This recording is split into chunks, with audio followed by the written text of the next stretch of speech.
श्रोतेहो नमस्कार. आज 1 जुलै राष्ट्रीय डॉक्टर दिन. भारतातील हा दिवस महान चिकित्सक, शिक्षणतज्ज्ञ, समाजसेवक आणि पश्चिम बंगालचे माजी मुख्यमंत्री डॉक्टर बिधानचंद्र रॉय यांच्या जयंती आणि पुण्यतिथीनिमित्त साजरा केला जातो. रुग्णसेवेला आयुष्यभर वाहून घेतलेल्या या महान व्यक्तिमत्वाला अभिवादन करण्याचा आणि देशातील सर्व डॉक्टरांप्रती कृतज्ञता व्यक्त करण्याचा हा दिवस. श्रोतेहो, यंदाच्या राष्ट्रीय डॉक्टर दिनाची थीम आहे मुखवट्यामागे उपचार करणाऱ्यांना कोण बरं करतं. ही थीम डॉक्टरांच्या मानसिक, भावनिक आणि शारीरिक आरोग्याकडे लक्ष वेधते. इतरांचं दुःख करणाऱ्या डॉक्टरांनाही आधार, विश्रांती आणि समजून घेणाऱ्या समाजाची गरज असते, हा महत्त्वाचा संदेश ही थीम देते. आजच्या या विशेष दिनी आपल्यासोबत आहेत सिंधुदुर्ग जिल्ह्यातील तालुका कणकवली येथील डॉक्टर महादेव विजय पोकळे. त्यांनी MBBS नंतर MD मेडिसिन पदवी संपादन केली असून त्यांनी मुंबई, सिंधुदुर्ग, गोवा, कर्नाटकातील नामांकित वैद्यकीय संस्थांमधील त्यांचा अनुभव आज आपण ऐकणार आहोत. तसंच डॉक्टर दिनाचं महत्त्व, सर्वसामान्यांसाठी आरोग्यविषयक मार्गदर्शन अशा विविध विषयांवर त्यांच्याशी आज आपण गप्पा मारणार आहोत. नमस्कार सर. नमस्कार. आकाशवाणी सिंधुदुर्ग नगरी केंद्राच्या स्टुडिओमध्ये आपलं मनपूर्वक स्वागत. धन्यवाद. डॉक्टर, सर्वप्रथम राष्ट्रीय डॉक्टर दिनाच्या आपल्याला आणि सर्व डॉक्टरांना मनपूर्वक शुभेच्छा. धन्यवाद. सर, राष्ट्रीय डॉक्टर दिनाचं महत्त्व आणि यंदाच्या मुखवट्यामागे उपचार करणाऱ्यांना कोण बरं करतं या थीमकडे आपण कसे पाहता? राष्ट्रीय डॉक्टर दिन हा दिवस नुसतं डॉक्टरांचं कौतुक करण्याचा दिवस नव्हे, तर या दिवशी डॉक्टरांचे कष्ट, कृतज्ञता भाव किंवा त्यांनी केलेला त्याग या गोष्टींचा विचार करण्याचा दिवस आहे. या दिवशी डॉक्टरांचं आणि रुग्णाचं जे नातं आहे ते आपण किती स्ट्रॉंग करू शकतो या गोष्टीवर विचार करण्याचा दिवस आहे. आणि या थीमकडे आपण कसं पाहता? हा प्रश्न खूप हृदयस्पर्शी आहे. ह्या प्रश्नावर मी हेच बोलू शकेन की नेहमी हा डॉक्टर पांढऱ्या कोटमध्ये किंवा हसमुख चेहरा कॉन्फिडेंटली बसलेला हाच चेहरा आपल्या डोळ्यासमोर येतो, पण त्याला त्याच्या मुखवटामागे बरेच त्रास असतात. मानसिक स्ट्रेस असतो, फिजिकल स्ट्रेस असतो, त्याला पण दुखणं होतं, त्याला पण आजार होतात. तर ह्या गोष्टीसाठी त्याला दुसऱ्या डॉक्टरचा पण सल्ला घ्यावा लागतो किंवा त्याच्याकडून उपचार करावे लागतात. पण प्रत्येक त्याच्या ताणतणावासाठी हे दुसरा डॉक्टरच मदत करू शकत नाही, तर त्याचा सपोर्ट सिस्टम म्हणजे फॅमिली, फ्रेंड्स ह्या गोष्टी सर्वात इम्पॉर्टंट आहेत. त्या व्यतिरिक्त सर्वात इम्पॉर्टंट गोष्ट किंवा महत्त्वाची गोष्ट मी म्हणेन ती आहे रुग्णांचा सपोर्ट, त्यांनी दिलेला कॉन्फिडन्स, त्यांनी बरं झाल्यानंतर दिलेली पाठीवर थाप, ही सर्वात मोठी आणि इम्पॉर्टंट गोष्ट आहे जी एका डॉक्टरला आपलं दुखणं, आपलं ताणतणाव विसरून परत उभं राहायची ताकद देते आणि कॉन्फिडन्स देते. खरंय. म्हणूनच मला वाटते मुखवट्यामागे दुसरे डॉक्टर उपचार करतात, पण त्यांचे मन बरे करणे हे कुटुंबाचं प्रेम, सहकार्यांची साथ, रुग्णांच्या चेहऱ्यावरचं उमटलेलं समाधान याच गोष्टी त्यांना बरे करते. खरंय सर, कारण प्रत्येक यशस्वी डॉक्टरामागे संघर्ष, अभ्यास आणि सेवाभावाचा मोठा प्रवास असतो. सर, तळेरेसारख्या ग्रामीण भागातून वैद्यकीय शिक्षणापर्यंतचा तुमचा प्रवास कसा झाला आणि डॉक्टर होण्याची प्रेरणा तुम्हाला कुठून मिळाली? कणकवली येथे माझं स्कूलिंग झालं. आधीच मला इच्छा होती मेडिकल साईडला जायची, त्यासाठी मी प्रयत्न अकॉर्डिंगली करत होतो. त्यावेळी MSCET होती, तर त्या क्लासेससाठी मला मुंबईला जावं लागलं. तर काही महिने मी मुंबईला गेलो, तिकडे क्लासेस केले. त्यावेळी MSCETची एक्झाम होती, ती उत्तीर्ण झालो. त्यानंतर ॲडमिशन झालं आणि त्यानुसार मग MBBS नंतर MDचं शिक्षण आणि अकॉर्डिंगली पुढे होत गेलं. प्रवास थोडा डिफिकल्ट होता, पण तेवढंच प्रत्येक ढगाला एक सिल्वर लाईनिंग असते, त्याप्रमाणे खूप चांगलं वाटलं प्रवास करून तो. पण त्याच्या पुढचं जे मला मिळवायचं ध्येय होतं ते इन्स्पायर करत होतं. आणि त्यातलं एक सर्वात मोठं मोटिवेशन आणि इन्स्पिरेशन हे माझे वडील डॉक्टर विजय पोकळे. ते मी लहानपणीपासून त्यांना वेगवेगळ्या पेशंट्सना, सिरियस पेशंट्सना ट्रीट करताना बघितलं. त्यांची ट्रीटमेंट दिल्यानंतरचे त्यांचे त्यांच्या प्रतीचे भाव किंवा त्यांचे पेशंटच्या प्रतीचे भाव हे बघून मला नेहमीच इन्स्पिरेशन मिळालं. त्यामुळे मी डॉक्टर बनायचं ठरवलं. अच्छा, वडिलांचं तुम्हाला प्रोत्साहन मिळालं. हो, नक्कीच. अच्छा. सर, KEM रुग्णालय, मणिपाल हॉस्पिटल, ग्रामीण रुग्णालय, कणकवली आणि इतर संस्थांमध्ये काम करताना तुम्हाला कोणते अनुभव सर्वाधिक शिकवून गेले? केम हॉस्पिटल मुंबईमध्ये काम करत असताना असे बरेच अनुभव आले. त्यातला एक अनुभव म्हणजे जेव्हा एक ॲक्सिडेंटची केस आली, त्यांना सिव्हिअर इंजुरीज झाल्या होत्या, मल्टिपल ऑर्गन फेलियरमध्ये होता पेशंट.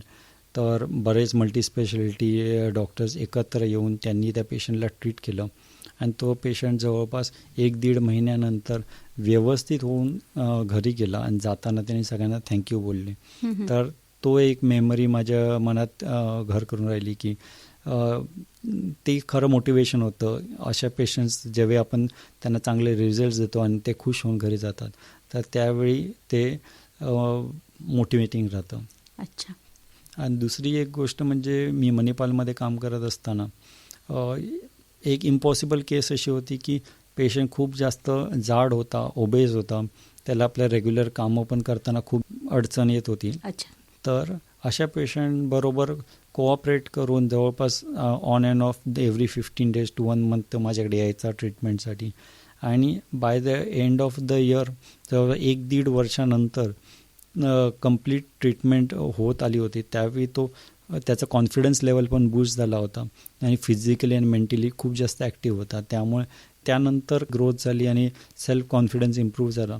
तर त्याचं ती ग्रोथ बघून एवढं बरं वाटलं की आपण एवढे कष्ट घेतले आहेत, त्यातून एका माणसाचं आपण आयुष्य सेट केलं. त्यामुळे खूप बरं वाटलं. म्हणजे एक तो पेशंट कधी भेटला तर त्याच्याकडे बघून असं वाटतं की हां, मी काहीतरी त्याच्या लाईफमध्ये चांगला बदल घडवून आणला.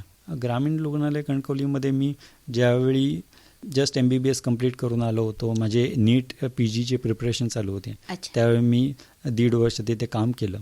तर त्यावेळीसुद्धा बरेच असे स्नेक बाईटचे पेशंट्स यायचे, त्यांना ट्रीट करायचं, त्यांचा बऱ्याच वेळा रिॲक्शन्स यायच्या. पण त्यातलं एक व्यक्तिमत्व म्हणजे माझ्या जे लक्षात राहील असं की पेशंट आला होता, त्याला बरीच रिॲक्शन आली. आम्ही म्हटलं या पेशंटला मी ट्रीट नाही करू शकणार कारण रिॲक्शन आली आहे सिव्हिअर, त्याला पुढे घेऊन जावं लागेल. पण त्या पेशंट आणि त्यांच्या नातेवाईकांनी मला जो विश्वास दिला की नाही तुम्ही करा, तुम्ही जे कराल ते बरोबर करणार, हा जो विश्वास दिला, त्यानंतर मी त्यांना ट्रीट केलं. त्याला पायाला सूज आली होती, जवळपास तो 1 ते 1.5 आठवडा ॲडमिट होता हॉस्पिटलमध्ये. अँटीबायोटिक ट्रीटमेंट दिली, त्याला थोडी शस्त्रक्रिया करावी लागली, फेशिओटॉमी केली. त्यानंतर तो बरा झाला. तर पेशंटच्या रिलेटिव्हने आणि पेशंटनी जो विश्वास टाकला, त्यामुळे मी ती गोष्ट करू शकलो आणि रिझल्ट्स पण चांगले मिळाले. त्यामुळे ते एक अविस्मरणीय अनुभव राहिला माझ्यासाठी. खूप सुंदर सर, हृदयस्पर्शी असे अनुभव तुम्ही सांगितलात. सर, तुम्ही MD पदवी संपादन केलीत. या प्रशिक्षणाचा आजच्या आपल्या वैद्यकीय सेवेत किती उपयोग होत आहे? त्यावेळी जी परिश्रम केले त्याचा पदोन्नती मला उपयोग होत आहे. त्यावेळी आपल्याला असं वाटतं की आपण कशाला करतो, का करतोय. एवढा स्ट्रेस असतो, फिजिकल असतो, सायकोलॉजिकल असतो, डे अँड नाईट ड्युटी असतात, ICUमध्ये ड्युटी करा, कॅज्युअल्टीमध्ये मॅनेज करा. पण ज्यावेळी तिथून पास होऊन आता मी माझी स्वतःची प्रॅक्टिस ज्यावेळी करतोय, त्यावेळी जो कॉन्फिडन्स येतोय किंवा पेशंटचे रिकव्हरी अँड रिस्पॉन्स दिसतो, त्यावेळी खरंच त्या केलेल्या गोष्टींचं चीज खरंच झाल्यासारखं वाटतं मला. आणि मला खरंच लकी वाटतं की मला एवढं सगळं त्यावेळी एक्सपिरियन्स करता आलं की मी ते आता इथे येऊन पेशंटसाठी मी ते ज्ञान आणि एक्सपिरियन्स वापरू शकतो. अच्छा अच्छा अच्छा, खूप छान सर. सर, आज डॉक्टरांसमोर रुग्णांची संख्या, कामाचा ताण आणि सततचे अपडेट राहण्याचे मोठे आव्हान आहे. यंदाच्या डॉक्टर दिनाच्या थीमनुसार डॉक्टरांच्या मानसिक आणि भावनिक आरोग्याची काळजी घेणे किती आवश्यक आहे? डॉक्टरांचं मानसिक आणि भावनिक आरोग्याची काळजी घेणे सर्वात इम्पॉर्टंट गोष्ट आहे. आजकाल आपण बरेच न्यूजमध्ये बघतो की काही स्टुडंट्सनी किंवा काही डॉक्टरांनी आत्महत्या केल्या किंवा त्यांना मेंटल ब्रेकडाऊन झालं. ह्या खूप कॉमन होत चालल्या आहेत. लोकांचं सुद्धा आजकाल डिप्रेशन आणि या गोष्टींवर अवेअरनेस वाढत चालला आहे. पण डॉक्टर फॅटर्निटीमध्ये जो डिप्रेशन पार्ट आहे किंवा त्यांना जो फिजिकल किंवा सायकोलॉजिकल स्ट्रेस आहे, या गोष्टींवर चर्चा खूप कमी होते. त्यामुळे या गोष्टींचं अवेअरनेस असणं, इवन डॉक्टर्सना स्वतःचं माहिती नसतं की स्वतः आपण डिप्रेशनमध्ये आहोत, पण ते दुसऱ्यांना ट्रीट करत असतात. त्यामुळे प्रत्येक डॉक्टरनी आणि पेशंट्सनी सुद्धा डॉक्टरांना ते कन्सिडर केलं पाहिजे, त्यांना सपोर्ट दिला पाहिजे.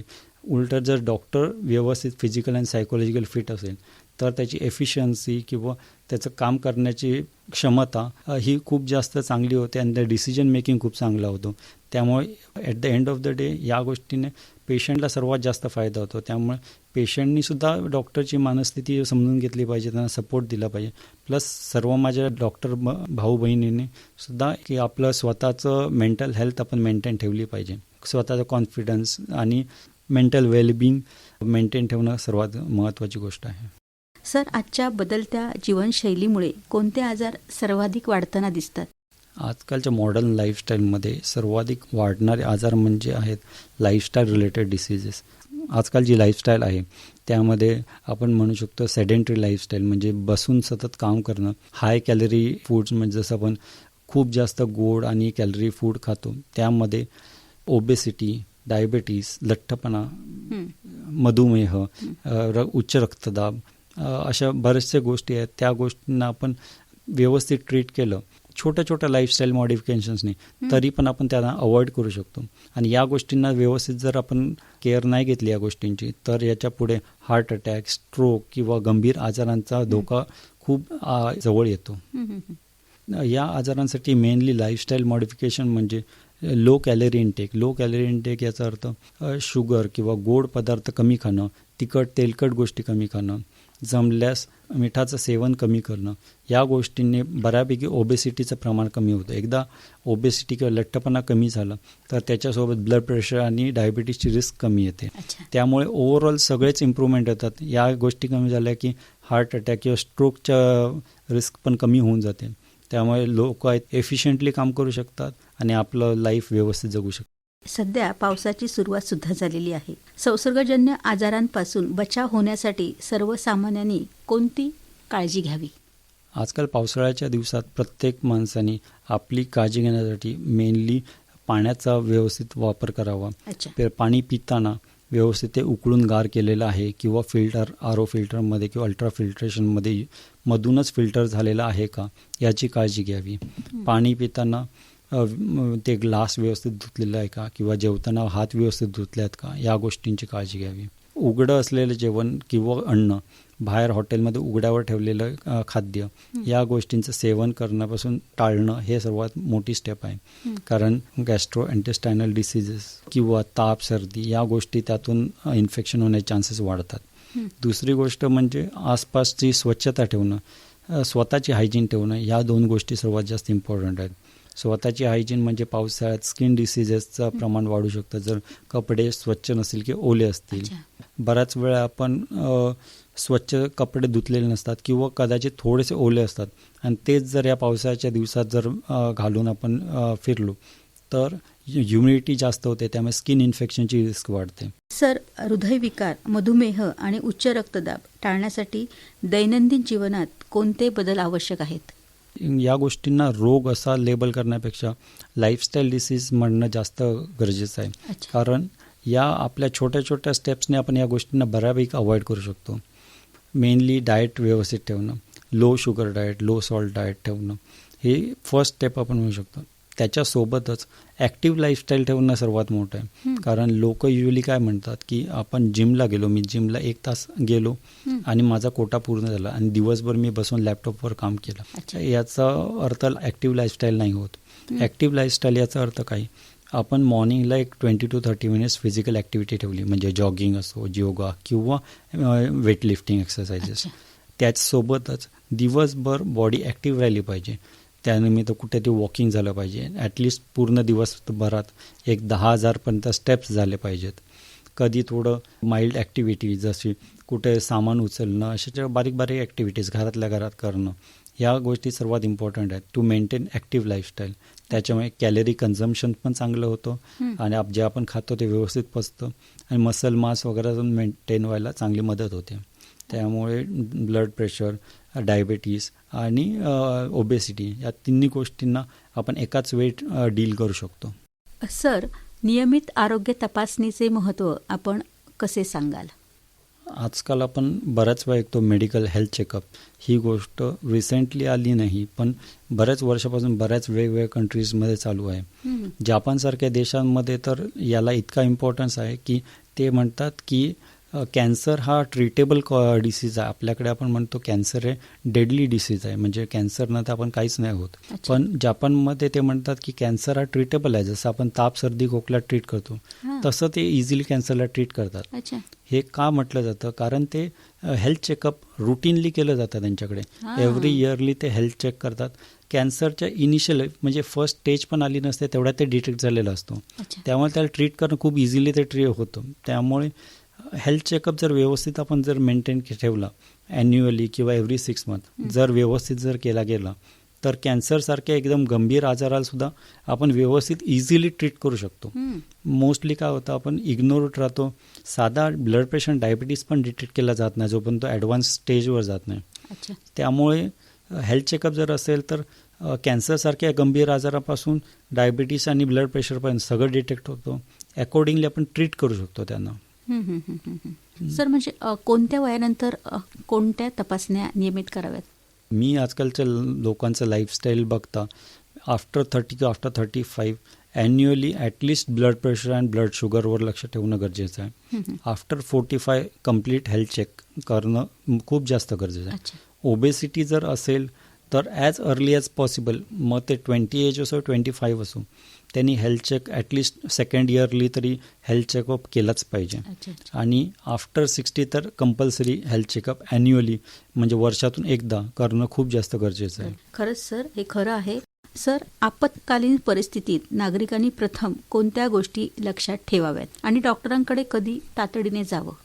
आपत्कालीन गोष्ट म्हणजे एक्झॅक्टली जर समजा कोणाला हार्ट अटॅक आला असेल किंवा अचानक बेशुद्ध पडला असेल तर आसपासच्या लोकांनी पहिलं बघावं की तो पेशंट पडला आहे ती जागा सेफ आहे का पेशंटसाठी आणि त्याच्या आसपासच्या लोकांसाठी सेफ आहे का. अच्छा. जर नसेल तर त्यांना सेफ ठिकाणी आणून ठेवणं ही सर्वात मोठी फर्स्ट स्टेप राहील. आणि त्यानंच सेकंड स्टेप म्हणजे डायरेक्ट पेशंटला ट्रीटमेंट किंवा काय देण्याची गरज नसते. पहिलं आहे ते 108ला कॉल करा, ॲम्ब्युलन्सला बोलवून घ्या. अच्छा. आणि तोपर्यंत पेशंट श्वास घेतो आहे का, श्वास घेत नसेल तर त्याला CPR द्यायला सुरू आपण करू शकतो. अच्छा. जर तो श्वास घेत असेल तर त्याला व्यवस्थित त्या उलटी होते आहे का तर ते बघायचं. उलटी होत असेल तर कुशीवर झोपवणं किंवा अजून काय समजा त्याला ब्लिडिंग होत असेल, ॲक्सिडेंट झाला आहे, कुठे ब्लिडिंग झालं, कुठे टेअर आहे, तर स्वतःच्या कपड्याचा एक गोळा बनवून त्या ब्लिडिंग साईटवर प्रेशर देऊन ठेवणं म्हणजे जास्त ब्लिडिंग होणार नाही. अच्छा. आणि ॲम्ब्युलन्स येऊन ॲम्ब्युलन्स त्या डॉक्टर पण पोचेपर्यंत पेशंट सर्वाईव्ह होईल, म्हणजे डॉक्टरांना थोडा चान्स मिळेल त्याला ट्रीट करायला. यासाठी छोटे छोटे स्टेप्स आहेत. पहिलं पेशंटला सेफ जागे ठेवणं, दुसरी स्टेप म्हणजे ॲम्ब्युलन्सला कॉल करणं आणि तिसरी स्टेप प्रायमरी केअर देणं, मग ती CPR असो किंवा ब्लिडिंग वुंडवर प्रेशर देणं असो. या बेसिक गोष्टी केलं तरी मोर देन इनफ सफिशियंट डॉक्टरना मदत होते त्या पेशंटला ट्रीट करायला. अच्छा. आणि एक गोष्ट मी सांगू शकतो की कुठच्याही प्रकारचं गोळी, इंजेक्शन किंवा पाणी जरी पेशंटला देऊ नये अशा सिच्युएशन्समध्ये. कदाचित गोळी द्यायला गेले किंवा पाणी द्यायला गेले बेशुद्ध आहे म्हणून ते ॲस्पिरेट होऊ शकतं, निमोनियाची रिस्क वाढू शकते आणि पेशंटला खूप जास्त ते धोकादायक होऊ शकतं. यासाठी प्रायमरी 2-3 गोष्टी कराव्यात, पण ट्रीटमेंट पार्टमध्ये जाऊ नये. उगाचच अशा सेन्सिटिव्ह ठिकाणी आपण काहीतरी मदतीपेक्षा जास्त नुकसान करतो. आणि इमिडिएट जशी ॲम्ब्युलन्स येते तसं आपण डॉक्टरकडे शिफ्ट करू शकतो. आधुनिक तंत्रज्ञान, ECG, इकोकार्डिओग्राफी आणि अतिदक्षता विभागातील प्रगत उपचारांपद्धतीमुळे रुग्णसेवेत कोणते सकारात्मक बदल झालेले आहेत, तुम्हाला काय वाटतं? या नवीन ॲडव्हान्स टेक्नॉलॉजीमुळे बऱ्याचशा गोष्टी आपण लाईन ऑफ ट्रीटमेंट आपण सगळीच चेंज झालेली आहे. जर हार्ट डिसीजेस असतील तर आपण ECG इकोमध्ये आधी डिटेक्ट केलं, समजा हार्टची पंपिंग कॅपॅसिटी कमी झाली असेल तर अकॉर्डिंगली ट्रीटमेंट इमिडिएट चेंज होते. मग आपण त्यांना फ्लुइड किती द्यायचं म्हणजे सलाईन किती द्यायचं आहे तर ते आपण ठरवू शकतो. पूर्वी ह्या फॅसिलिटीज अवेलेबल नव्हत्या, त्यामुळे फ्लुइड आपण किती द्यायचं म्हणजे सलाईन मग किती द्यायचं हे अंदाजपंचित द्यायचं असतं. कधी कधी सलाईनचं प्रमाण जरी वाढलं तरी ते पेशंटला पॉयझनचं काम करू शकतं. त्यामुळे ह्या जर गोष्टी आपल्याकडे आता हँडी असल्यामुळे आपण त्याला व्यवस्थित डिटेक्ट करून सलाईन किती द्यायचं आहे किंवा सलाईन न देता अजून दुसरी औषधं प्रयत्न करायचा आहे का, तर या गोष्टींना आपण व्यवस्थित या नवीन ॲडव्हान्स टेक्नॉलॉजीमुळे line of management accordingly plan करू शकतो. अच्छा अच्छा. रिसेंटली आता ECG आणि इको बरोबर CT स्कॅन आणि MRI सुद्धा आहेत, त्यामुळे स्ट्रोकचे केसेस किंवा ॲक्सिडेंटचे केसेस यांना आपण इमिडिएट स्कॅन करून according treatment line of management त्यांना कन्झर्वेटिव्हली मेडिकली मॅनेज करायचं आहे का, की आपण त्याला शस्त्र किंवा सर्जरीसाठी पुढे शिफ्ट करायचं आहे, या गोष्टींचा डिसिजन पण या ॲडव्हान्स टेक्नॉलॉजीमुळे आपण इमिडिएट घेऊ शकतो. त्यामुळे कसं सुरुवातीचा जो गोल्डन पिरियड असतो, इनिशियल काही मिनटं किंवा काही तास असतात, त्यामध्ये आपण इमिडिएट ॲक्ट करू शकतो आणि पेशंटची लाईफ सेव्ह करू शकतोच, पण त्याची सेव्ह झाल्यानंतरची डिसेबिलिटी जी म्हणतो ती पण बऱ्याच प्रमाणात आपण कमी करू शकतो. म्हणजे पेशंट जगल्यानंतर सुदृढ किंवा हेल्दी जगणं की तो डिसेबल आहे ते सर्वात महत्त्वाची गोष्ट आहे. तर त्यांनी ट्रीटमेंट कंप्लीट झाल्यावर आपल्या पायावर उभं राहून आपली रेग्युलर ड्युटीज कंप्लीट करता आली पाहिजे. त्यासाठी या नवीन ॲडव्हान्स टेक्नॉलॉजी मदत घेऊन आपण चांगले रिझल्ट्स देऊ शकतो. अच्छा सर, खूप छान. आणि असे चांगले चांगले सकारात्मक बदल आता आपल्याला आधुनिक तंत्रज्ञानामुळे आपल्याला मिळालेले आहेत. सर, आज वैद्यकीय क्षेत्रात करिअर करू इच्छिणाऱ्या तरुणांना आपण काय सांगाल? आता नवीन जनरेशन आहे त्यांना मी एकच सांगेन की पेशन्स आणि एम्पॅथी म्हणजे समोरच्याचं दुःख समजून घ्यायची इच्छा ठेवणं ही सर्वात मोठी आहे. आजकाल या फास्ट जगामध्ये कोणाला वेळ नसतो. पेशन्स तेवढे डेव्हलप झाले पाहिजेत की समोरच्याला काय झालं आहे ते आपल्याला फील व्हावं, त्यानंतरच आपण त्याला ट्रीट करू शकतो आणि त्याचं लाईफचं सुधारतं. त्यामुळे नवीन डॉक्टरांनी एम्पॅथी आणि पेशन्सवर जास्त लक्ष देणं गरजेचं आहे. खूप छान सर. डॉक्टर, राष्ट्रीय डॉक्टर दिनानिमित्त सहकारी डॉक्टरांना, रुग्णांना आणि आपल्या सर्व श्रोत्यांना काय संदेश द्याल? तुमचे आरोग्य हीच तुमची खरी संपत्ती आहे. हे वाक्य माझ्या आईने मला पूर्वी सांगितलं होतं. हे माझ्या मनात घर करून ठेवलेलं आहे. तर हीच गोष्ट मी माझ्या बंधू डॉक्टरांना आणि श्रोत्यांना सांगू इच्छितो की तुम्ही तुमचे आरोग्य व्यवस्थित मेंटेन ठेवणं म्हणजे ॲक्टिव्ह लाईफस्टाईल ठेवणं, डाएटवर व्यवस्थित लक्ष ठेवणं, त्याने तुमचं आत्ताचं आणि फ्युचरचं आरोग्य व्यवस्थित मेंटेन राहील. आणि तुमच्या डॉक्टरवर विश्वास ठेवा, आरोग्याला प्राधान्य द्या, आनंदी राहा. या सर्व गोष्टींवर सर्वांनी महत्त्व द्यायचा प्रयत्न करा. श्रोते हो, खरंच डॉक्टर हे केवळ आजारांवर उपचार करणारे नाही तर अनेकांना आशेचा किरण दाखवणारे असतात. त्याचवेळी त्यांच्यासुद्धा मानसिक, भावनिक आणि शारीरिक आरोग्याची काळजी घेणे ही देखील समाज म्हणून आपली जबाबदारी आहे. आजच्या विशेष मुलाखतीतून श्रोत्यांना निश्चितच आरोग्याविषयी महत्त्वपूर्ण मार्गदर्शन मिळालं असेलच असा विश्वास आहे. डॉक्टर, आपण दिलेली मोलाची माहिती, आरोग्यविषयक मार्गदर्शन यासाठी आपले मनपूर्वक आभार. आणि श्रोते हो, निरोगी राहा, सुरक्षित राहा आणि नियमित आरोग्य तपासणी करून आपल्या आरोग्याची काळजी घ्या. मला आजच्या दिवशी गेस्ट म्हणून बोलावल्याबद्दल आकाशवाणीचे धन्यवाद.